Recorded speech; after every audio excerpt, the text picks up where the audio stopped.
আসসালামু আলাইকুম রহমতুল্লাহি ওয়া বারাকাতুহু।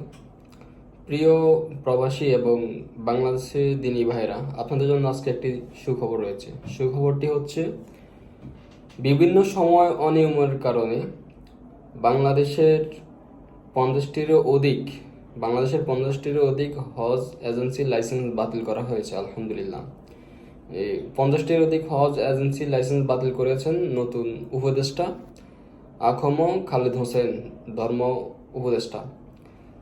তো সবার জন্য এটা আসলে গুড নিউজ। কারণ হচ্ছে, যে অনিয়মের কথা বলা হয়েছে, অনিয়মগুলো হচ্ছে, আপনার যে হজ করতে যাবেন, হজ করতে হচ্ছে যদি বাংলাদেশ থেকে যাওয়া হয় তাহলে হচ্ছে 6 লক্ষ টাকা, 7 লক্ষ টাকা। আপনি যদি বিভিন্ন কান্ট্রিতে দেখেন, যেমন আমাদের পার্শ্ববর্তী দেশ ইন্ডিয়া, ইন্ডিয়া থেকে হজে যেতে লাগে হচ্ছে 3.5 থেকে 4 লক্ষ টাকা। কিন্তু আপনি যদি বাংলাদেশ থেকে যান, সাথে যে দেশটা সেটা বাংলাদেশ, যদি বাংলাদেশ থেকে যান তাহলে হচ্ছে আপনার 6 থেকে 7 লক্ষ টাকা গুনতে হবে।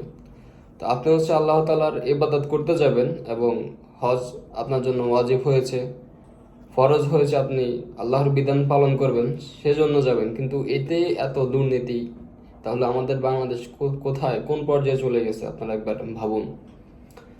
তো আলহামদুলিল্লাহ, আশা করি নতুন যে ধর্ম উপদেষ্টা আখমা খালেদ হোসেন আছেন, উনি উনি সবাইকে, বাংলাদেশ এর মুসলমান জনতাদেরকে একটি নতুন সুসংবাদ দিয়েছেন। সেটি হচ্ছে যে, যারা হজ করতে যাবেন, হজের জন্য হচ্ছে 3 থেকে 4 লক্ষ টাকার মধ্যে এটা আনা হবে। আর উনি এর সাথে বলেছেন যে, বাংলাদেশে যত সিন্ডিকেট, ওটাও ভাঙবে।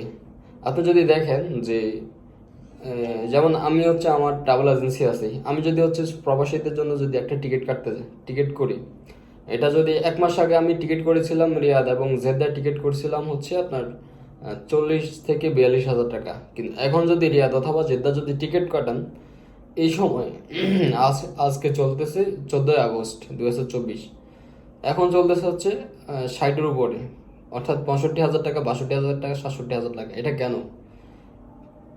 বিমান তো একটাই, তাই না? বিমান একটাই, সকল কিছু এক, সকল প্রসেস এক, কিন্তু দামটা এত বেশি কেন? সকল কিছুর মধ্যে সিন্ডিকেট রয়েছে। এই নতুন তত্ত্বাবধায়ক সরকারের মাধ্যমে আশা করি বাংলাদেশে যত দুর্নীতি আছে, সকল কিছু দুর্নীতি ভাঙা হবে ইনশাল্লাহ। দোয়া করবেন যেন এই নতুন তত্ত্বাবধায়ক সরকার দিয়ে বাংলাদেশের জন্য উন্নতশীল পর্যায়ে আমরা যেন চলে যেতে পারি। এই ফ্যাসিস্ট সরকার থেকে আমাদেরকে উদ্ধার করার জন্য ছাত্র জনতাকে শুভেচ্ছা ও অভিনন্দন। তাদের জন্য সবসময় আমাদের মনের অন্তরস্থল থেকে দোয়া থাকবে। আর যারা হচ্ছে ট্রাভেলস রিলেটেড আরও ভিডিও চান, নিউজ চান, তারা আমার এই চ্যানেলটিকে সাবস্ক্রাইব করে পাশে থাকুন। আসসালামু আলাইকুম।